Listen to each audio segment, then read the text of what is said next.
Hello everybody, and in this video we will learn how to use the average if formula.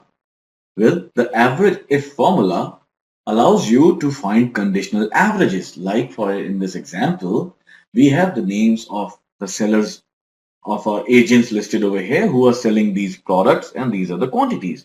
If we want to find out what's the average sale of Rainbow, then that would be 18. Or in that case, let's find that for Mike. Mike, it is 7. Or for Alex, it is 15. So this we are able to find out using the Averageif formula. I'll show you how to apply that. Type in is equal to Averageif, Averageif. It says finds average arithmetic mean for the cells specified by a given condition or criteria. Open the bracket. Select the range. Now the range that it is referring to is the range which is having the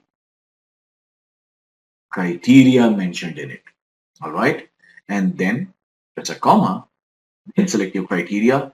Either you can type in your criteria over here or you can refer it using a cell. I prefer referring data because then it becomes easy to update the data.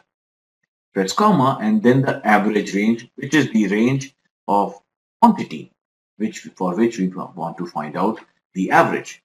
Close the bracket and here you get the answer. As simple as that. Now you can change the name. Say instead of Mike, Alex, let's have Ram over here. Ram averages 9. So this is how you use the Averageif formula. See you in the next video.